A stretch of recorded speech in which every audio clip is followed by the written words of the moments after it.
Welcome to this edition of Utah Libraries Have You Covered. We're coming to you from the Utah State Library Blind and Disabled Program Recording Studios. I'm Jeri Openshaw, along with producer Jason Powers. And we have another Jason with us today. We're very honored to have Jason Broughton, who is the director of the National Library Service for Blind and Print Disabled of the Library of Congress. Did I do okay? Is that right? You did wonderfully well. Thank you. That's a long title. I'm humbled to be here. It is a long title, particularly when you have to have that on letterhead or business cards. It definitely is long. But when you tag on the Library of Congress, it's very, very impressive. Very impressive. We're very, very happy and honored to have you with us today. I think we'd like to get started talking about why you are here. Oh, my goodness. So this is my first trip to the library, in the sense, for the Utah State Library, and also the Multi-State Center that is here that we've been working with. And since I have not a little bit of time, this was a scheduled trip, but it was an opportunity to come out and examine the multi-state, see how things are working in the sense of what activities they're doing, what's new, how are they handling all these different types of actions during this very unique time within the federal government, but also to kind of go back to what I would call my roots in looking at a state library, because I used to be one as far as a state librarian. And so it's wonderful to kind of come and visit it and see it. Because once you've seen a state library, you've only seen one state library. Oh, absolutely true. That's true. So you've come out here to check us out. Yes, that, and it's also, for me, I do have one of our colleagues, and of course a wonderful supervisor, Beatrice Hospital, over logistics, and it's an opportunity to kind of better understand the process. For me, this visit allows us in a nice way to strategize with the Multi-State Center what some of the future actions could potentially be from what we're kind of examining. And that's a wonderful thing to think about, but it's also important to have proper planning, just to say, well, let's kind of talk about where things could kind of go and how you feel about that. And you make some informed decisions, and everybody does it collaboratively, and you kind of know what the pros and cons are. So the visit had a lot of wonderful purposes, including just meeting the wonderful people who help us help other states navigate this through this process. So I believe it's a wonderful visit. And we do serve other states, so that's impressive on our part. Tell me about the relationship between the Utah State Library and National Library Service. What do you do for us? What do we do for you? Oh, my goodness. So within that, so the state library, there's a long, I'm trying to make this not complicated, just nice and simple. Well, I was hoping that you could simplify. I think I can. So with that, we understand that what we call Utah 1A, our staff likes to be very specific. They all have like little tiny nuances to them that allow them to be classified in specific ways, because certain states have more than one network library. And within that, we understand that they joined in 1933. And with that, they provide customer service. You do a lot of things like dealing with our talking book machines. You have volunteers. There's a host of repair. There's even this wonderful, beautiful, to me, state-of-the-art studio that we are in having this recording, where not all state libraries or even network libraries have this as a wonderful opportunity. So it allows the state to also participate in creation of different types of audiobooks, and this being a podcast is a wonderful thing to actually do. So they also help with distribution of a large variety of items. We have Braille materials, we have a lot of talking book machines and cartridges, and so they really help connect, I would say, beginning more of a regional approach, and it is kind of expanded. So, for example, in addition to the state of Utah, the library maintains services for Wyoming, Montana, and of course, Alaska, which people might not have known. That's right. And then through this type of partnership, they also provide hard copy Braille subscription services for a range of states. I think it's almost 20. So within that, let's see if I can rattle them off. So you're talking about Alabama, Arizona, Arkansas, Connecticut, Georgia, Indiana, Illinois, Kansas, Louisiana, Minnesota, Mississippi, Missouri, Nevada, Nebraska, New Mexico, North Dakota, Oklahoma, Oregon, South Carolina, and of course, Wisconsin. So I got it all. Gold star. Very good. And we do that. Those are the states we serve with either full or partial Braille. Right. And then you have wonderfully coming, not in 1933, but following the 1970s, but for some people that might feel so far away, we have the multi-state center coming on board and working with NLS in 1974. And with that, due to this increased number of borrowers and users, they, in a sense, became a combined distribution kind of like service model for us. And we have just moved forward completely with that model. And it has grown in a very unique way, and I would even say necessary way, based upon how we are all navigating when it comes to resources for people who I personally believe should never had to ask for this to be provided to them in other formats. But it had to be done. The time period has changed, and it's wonderful to be able to offer people a variety of different formats.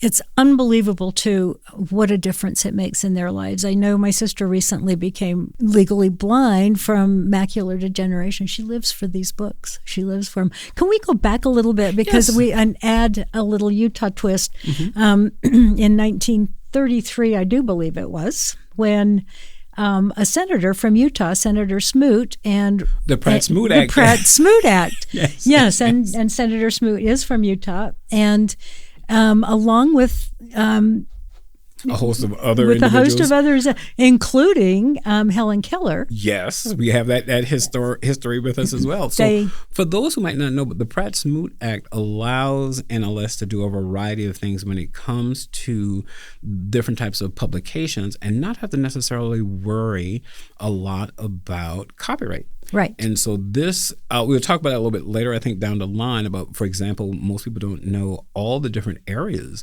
inside the Library of Congress. They kind of envision it. They might even see pictures. You hear the word library, but we are a very unique library because we have different slices of how you want to view us. It's almost like peeling an orange. You can see the whole exterior, you peel it back, you still see the orange, but then you can take out each individual slice and say, oh, it makes up a whole. So we go on a variety of nuances. For example, we're a library, but we can also be an academic library. We can appear like a public library because it is open to the public. You also have it in a sense of a learning library for a lot of items. And then because we are unique in any other type of library, we are also considered the nation's library. So we're a national library in a sense. So different things for different people, but the most important and last but not least, we are Congress's library. So many different things. Well, we hope they use it. Yeah. Oh, they do. They use us repeatedly. Oh, my goodness. And for good reason. They do appreciate us and we appreciate them. And if you are in Washington, D.C., by all means, go in, take a look at it. It's just a beautiful, beautiful building and so many beautiful areas. I know that my Facebook photo was taken in the Library of Congress. It's just such a beautiful area. So it's just amazing. And people might not know there are three buildings. It's the Madison Building, the Adams, the Jefferson is what we call the Crown Jewel. And then there are other aspects that even this would kind of be covered if you're looking at from the NLS standpoint. So then there is what we call NAVCC, the National Audiovisual Conservatory with media. And then you have other huge areas like Fort Meade, and then you bring in for NLS the multi-state centers. And we are known as the world's largest library. And there's a reason for that. And no, we do not sit back and read all those books. I want you to be upfront because I want you to know, no, we do not sit down and say, well, guess how many I read. No, that's not possible. Oh, no. So some years ago, Carolyn Sung, she came here and she stood in our warehouse in the library, but behind us, and she said, this is the world's largest Braille and audiobook library. I don't know if that still stands true.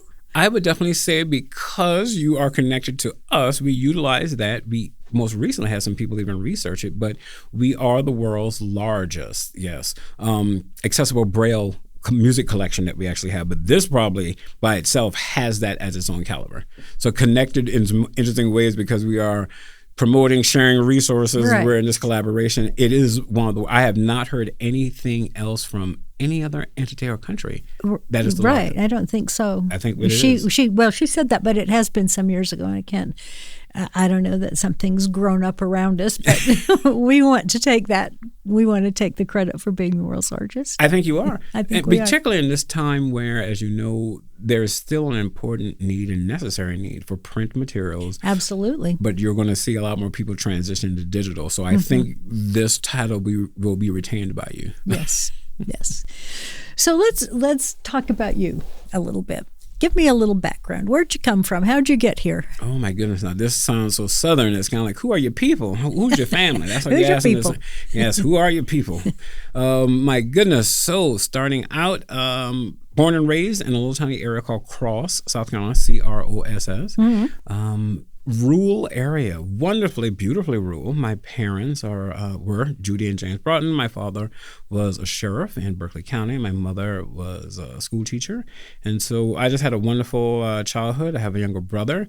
If you had to kind of picture where Cross is at, it's closer to the coast. So think of Charleston County, and it's like 60 miles from there. You might even hear a little bit of an interesting nuance in my language. Yes, it's Southern, but we also are connected to, a portion of history that is true, where Charleston was a slave port. And because of that, you might hear what some people think, which is really strange to me, an islandish twang, or even some people think a British item because I'm speaking a certain way. I remember like, wow, this is a unique action, but it's basically because a lot of cultures mixed there at the port in Charleston. And there's a term which is called like Geechee Gullah. So there's this other part of me that if I get excited, you'd be like, is he from Jamaica or the islands? Because he was just speaking in a very different way that I could understand him. But it's when I get excited with other family or people from South Carolina, it just comes out in a very interesting flow. Well, that's so from a state librarian? Yes. So from that childhood growing up, science was a big thing for me. My first pursuit was culinary arts, so a baker by trade. Moved into education, went to Florida and got that, have education degree, Florida A&M and also Florida State. And then I went off into high school teaching for many years, teaching science, did curricula for a long period of time and was moving more into state government with that and working with Hillsborough County. What did you teach? Oh my goodness. Biology is my big passion, but I broke off into things like ecology, environmental science. The passion was really anatomy, physiology, AP biology. Wow. I love talking to, I'm going to be honest, people who were bordering closer to understanding that they need to be adults. I probably am whimsical enough to do elementary. I did 2 years of middle school, and I said, oh, no, God bless you people. I can't do this. Middle school has, you're dealing with trying to teach people who are just starting to find themselves, and there are hormones trying to tell them to do whatever they want them to do. Very difficult time. Wow. But there are people who love it. I preferred a bit more relaxation, saying, you do know that you've messed up and you should have studied for this test, didn't you? Yes, thank you. I understand that you now know. I appreciate it. We've all been there. We all had to grow up. Yep. So I did that, and then, believe it or not, I would have probably still been a teacher, but I had a life issue which transformed myself into somebody very different. I never thought this was happening. So one day my brother called, and I always had a sense of this. If you live in certain areas, my opinion is you can kind of pick up things that you should pay attention to. In Florida is a retirement state. So you're going to be around older people that talk to you about what they're feeling, how their moods, what they're experiencing. And the minute I got this call, I knew exactly what it was. It was something I was going to dread, which was you need to come home back to South Carolina because there's something wrong with mother. And I kind of knew, and sure enough, went back, got her taken to the doctor, and she was diagnosed with dementia. So I needed to give up my life in Florida, move back, take care of her, got her settled, took a year, transitioned her into a wonderful caring home that would allowed her to live for many, many years. But I needed to start over. I came back home at the time we would call the first recession. Obama was president, and so I was not able to really find a job in South Carolina. Ended up, however, being able to find a job in Charleston County government, workforce development, economic development, and just helping people understand that process. A librarian came to one of my sessions and said, well, I heard that you are amazing at helping people navigate systems, understanding items. Could you mind coming to my library and doing some presentations? Oh, that's terrific. And I said yes, but I tend to be very thoughtful. And so we sat down and kind of planned it out. And it was for really hard to employ people in addition to the regular community. It could be, people forget, teenagers are considered hard to employ, seniors, people with disabilities, veterans in some cases, homeless, transit populations. So we did this for a period of time. I like going out to see the library there. It was a John L. Dart library, and Cynthia Hurd is her name. Oh, yes. Can you give a little background on her? So Cynthia was this wonderful woman who I connected with just in life, just passing like we all do. You meet people, and by chance you meet this wonderful person who invites you out to their library. You have this great relationship over many, many months, even up to a year. And then one day she sat me down in a way where I thought I'd really done something horrible. And she said, like, I don't know if anybody's ever told you this. And I said, oh my goodness, somebody has complained to the mayor. I'm probably going to get, or my boss, this is going to be a problem in Charleston County. He says, no, Jason. I really wonder what would have happened if someone had sat you down early enough and said, I don't think you should go into teaching. I think you should be a librarian. And I just looked at her in a really interesting, quizzical way, and I said, you know what? I just don't know any rich librarians. And she says, well, looking at you, I don't know any rich teachers. So how about that? And so I was like, okay. Yeah.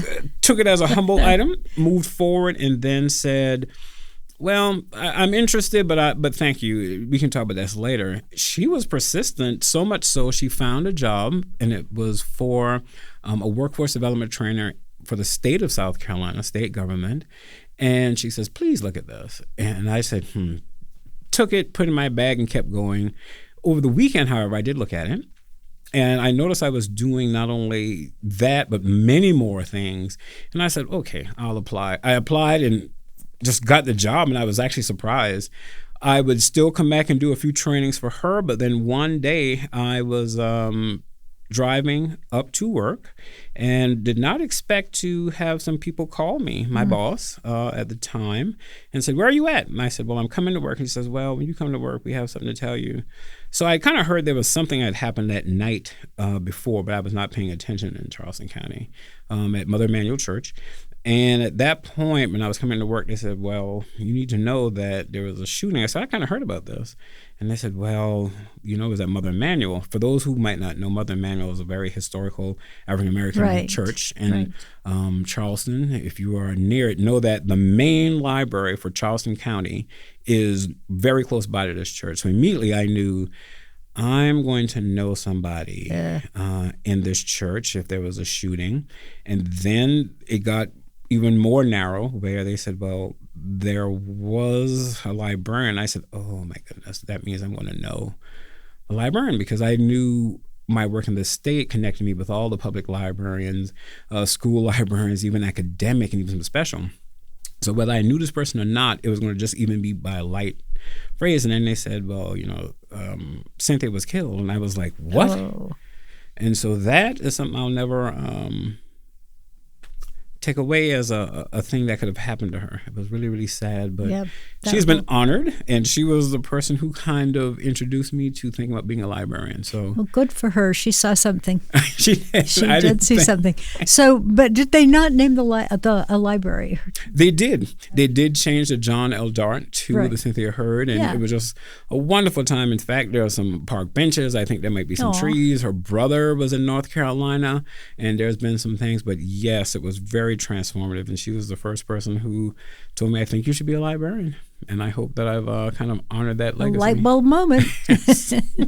Well, we're glad that she did. Yes. And then speeding along from that librarian action, at the state library, I did a variety of things, went to library school because I was still not a librarian yet, won a lot of accolades and awards from different entities, American Library Association, emerging leaders under them, and also Spectrum Scholar. And then I feel sometimes like when you're preaching to the choir, you want to make sure that you have had some lived experiences. And I could have stayed, and I thought I wanted to retire there. Just loved it. And I said, you know what? But I want to see what this feels like. So I left and was able to be the deputy librarian for public service in what is known as the Live Oak Public Library System, and that is Savannah, Georgia. Stunningly, to my surprise, 2 weeks into the job, my boss, I'm not going to say his name, wonderful man, sat me down and said, "Hey, I'm really thrilled that I hired you because you need to know the board has just asked me to resign." And I was like, "Oh, I've made the worst decision of my life." Oh, no. Why am I here? Oh, no. And I could have gone back to the state library job. And a part of me said, like, well, it's an experience. It's not going to be bad. You're going to end up having a new boss and a couple of items. Well, 2 years later, I was then the interim, and that went on. And then while I was in South Carolina, let me back up a bit, I met some wonderful people. I've always had people I've known from Vermont, even in Florida up to now. And with that person who I met asked me would I be interested in being the assistant state librarian for Vermont. And I said, wow, I hadn't been to Vermont in years, had friends in college who were there, and I visited and liked it. Said yes, left that, became the assistant, and then a year into that job, the state librarian had to step down for medical reasons. A very, very good dear friend was working the job, and then because Vermont has a really wonderful small state government, the government, my goodness, the governor would be like, you could just see him walking on the street next door to you. And he said, basically, like, just I kind of like all the things you're doing. You're helping us re-envision what a library means, particularly a state library. I'd like to nominate you as the next state librarian. And that was just like an honor to be. Yeah, So I became Vermont's first African-American state librarian, had a wonderful time. And then a little bird landed on my window and said, there you go. Are you interested in working at the Library of Congress? Well, who wouldn't be? And that just floored me because I never thought I didn't even see that as part of a plan. Uh-huh. So I fell into that, and here I am. And it's been a really wonderful experience, particularly making sure we can provide services for what we believe libraries should be doing for all people when it comes to information and access. Yep. Materials for all, reading for everyone. As our motto at NLS, that all may read. That all may read. So give me an idea of what your day is like at the Library of Congress. Oh my goodness, between meetings and frustration and it's a really wonderful, pleasurable job. So oh my goodness, the average workday is I get in very early. We are usually going to have some breakout conversations as we look at our regular, what I call standard work, but it's conversations on what does it look like to deal with how we want to navigate Braille. We're seeing a little bit of a resurgence on that. So it's wonderful. Then it's, well, how do we deliver this out? What types of things now do we want to have as Braille? Then it's also the electronic Braille because we also have e-readers that we distribute out. Sure. Updating the collection. I mean, these conversations go in wonderful, amazing ways, including giving people additional enhanced experiences either through what we call BARD, Braille Audio Reading Download, which we need to talk about here in a second. Yes, or an area that we're really going to explore is tactile graphics. I think that would be a very wonderful You heard it here first. investment if we can pull this off and look at that. Wow. For those who don't know, tactile graphics are a representation of a model, usually definitely kind of like 3D in some cases, where just think about if you're a sighted person, you can look at something, you imagine it immediately there visually. But for a person who has vision impairment or full-on blindness, tactile graphics will give them the experience of how we would view things through touch. You can physically feel the nuances, the crevices, the ridges, the borders. It could be an image of a face. You're going to feel the nose, the lips, the indentation, all of that you get to grasp. But it can also be putting your hand across a map and then realizing that's what this country might feel like, or physically feeling an actual unique tool or a cooking device. It all depends, but you're going to allow that person to touch and allow them to imagine what that physical action is going to represent for them that we normally would have seen. That is awesome. You have to think about it, the adaptive technology. I guess if you're going to be blind, may be the best time to be blind, I guess. Definitely. Right now, there are so many options and choices, particularly between Braille, audiobooks, electronic Braille e-readers. Then there are just a host of things when it comes to screen readers and what also one can do with technology that allows you to have more and more access. Now, when I say that, it's not that it's easy, because I'm never going to let people know how, in my opinion, it is still difficult when I'm watching some of our colleagues at work have to put in multiple commands to move cursors, to go through a web page. Right. And so while that's accessible, people, I'll give it in a simple way. For me as a sighted person, it is grab the mouse, left or right click, move that arrow over, open up that file, and off I go. For my colleagues and either other coworkers, that might be 20 steps. Oh, absolutely. Before you even open it. Sure. Yeah. It's crazy. Let's talk a little about Bard. We have boxes of players in our warehouse and e-readers and on. But Bard is awesome. People let us know. Well, in fact, when we go to certain types of conferences, people call us the Bard people. So it's and it stands for the Braille Audio Reading Download. And we had it before Google.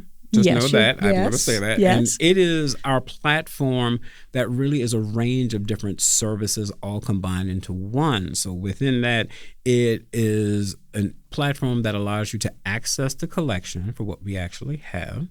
But it comes in different ways of how you access that. There are different types of ways of downloading materials. It's the website itself.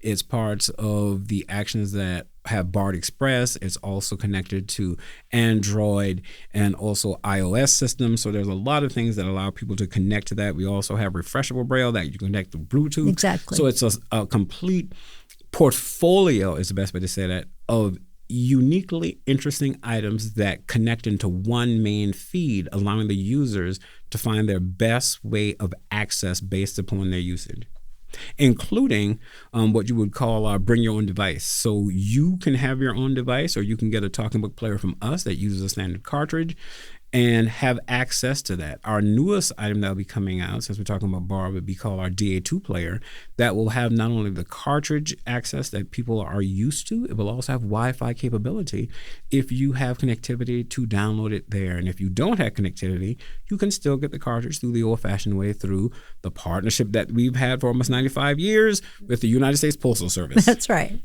And that is undeniably one of the finest services. I mean, we have so many testimonials. People who use this, I mean, it really does become their life. And those little machines, you put the cartridges right in the mail and it's all free. And if your player breaks, just give us a call, get you another one. Correct. Now, when I say that, we do have some products, as I said, that we are upgrading and enhancing. The DA2 is the next version of our standard talking book player. Our current one is a beautiful workhorse, but we have had a lot of users let me know that they want to see some other products if it can come into fruition. One would be the Alexa Skill. And so we actually are in beta testing right now with a large group of people across this country who have that device. We call it My Talking Books, but it's an Alexa Skill style. And that is allowing us to gather data to see if that is something that would be able to be part of the portfolio. Because that is an option. People are now just utilizing audio for a variety of items and commands, but that also would allow you to connect to the platform Bard itself through that smart speaker technology. We are transforming and changing. Amazing. Yes, indeed. What about NLS in general? What does the future hold? Oh, my goodness. Well, we already mentioned tactile graphics, but we have constantly thinking about enhancing what Bard can be. We have people who want wish lists and bookshelves and different types of items where they can deal with navigation of the product itself in some very unique ways. Playback is also very important in what we're looking at. And of course, if it's through the browser, just additional features that allow people to kind of have what they want in an enhanced way. When we're looking at some other actions, we do know, and we have the data, but we didn't need that. People just tell us up front, I want to sign up for NLS, but it's taking way too long.